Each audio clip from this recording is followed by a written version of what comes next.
Hello and welcome to Savannah Alalier TV, where you learn to listen to your intuition and create a life that you truly love.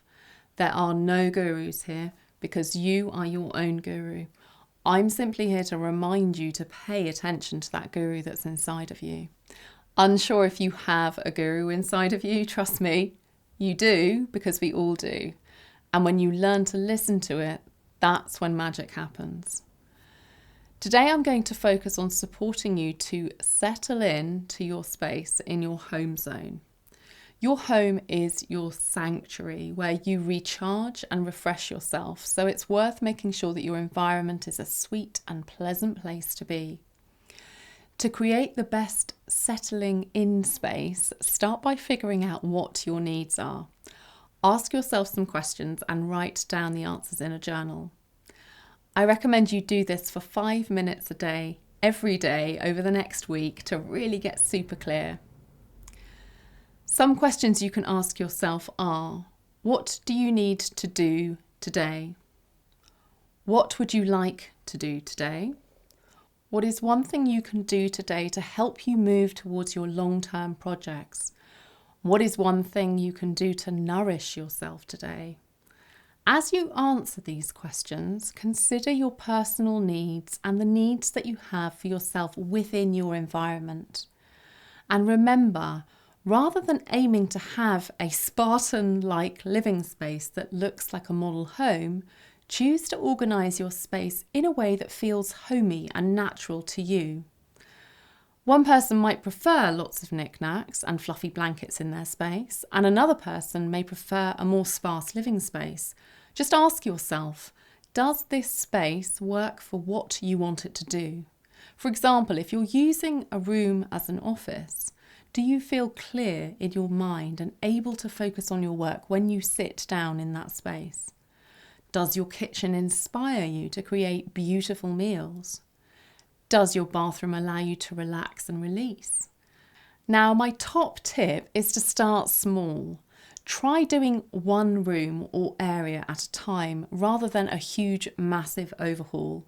Because if you try to do too much all at once, you're more than likely to be overwhelmed and end up less likely to follow through.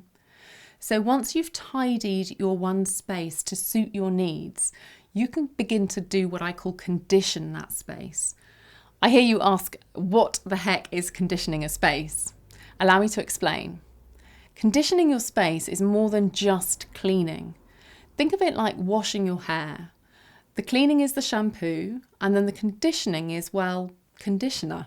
The thing that makes it feel and look and be gorgeous.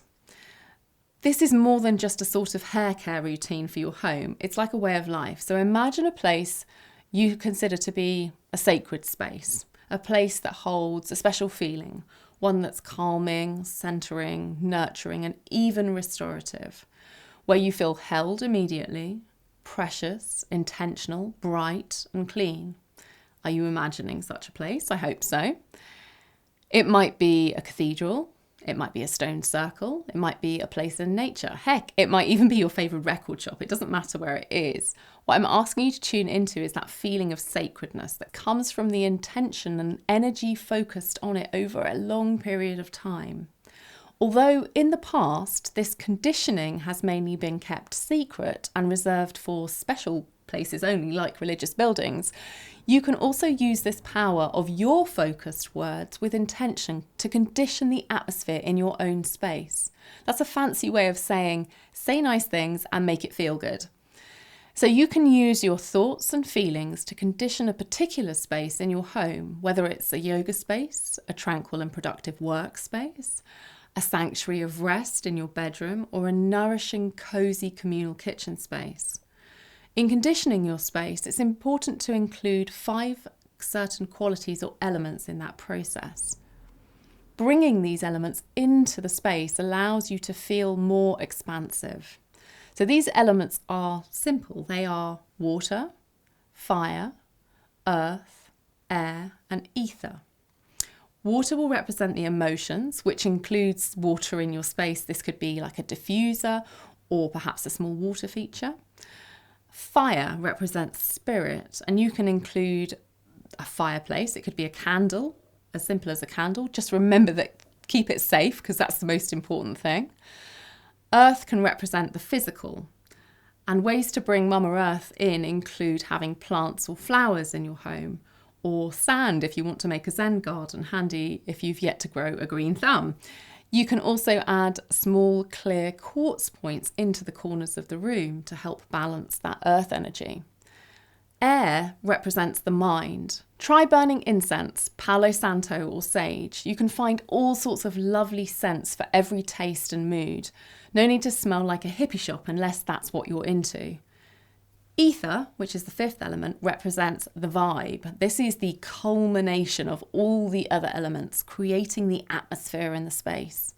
An easy way to raise the vibe is to use a playlist of soothing, uplifting music and keep it on a low volume in the background, even when you're out of the room.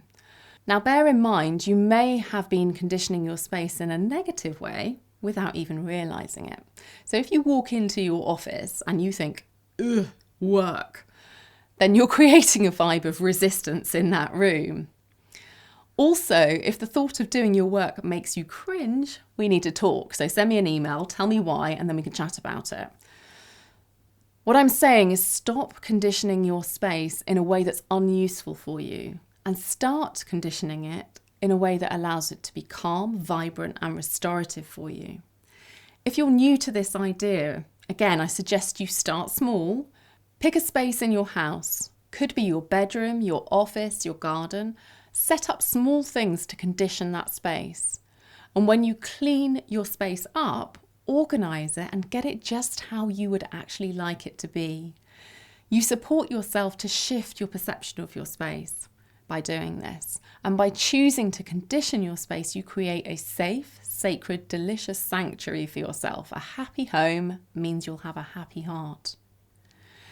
Creating a clear and purposeful space for yourself is an act of self-love and worth every moment it takes to do. Remember, trust your instincts, follow your intuition, because the world needs your voice and the magic it brings to us all. If you've enjoyed this video and feel it could really support someone you know to unlock and live their potential, then feel free to share it forward. I would love to know in the comments below this video, or send me an email about the things that you decide to do. I look forward to reading your stories in the comments. Jump on my mailing list to stay reminded and connected with your intuition, plus some special things I only share in email. I look forward to chatting with you next time on Savannah Alalea TV. Do tell me in the comments below about what you do with your sacred space. Take care and talk soon.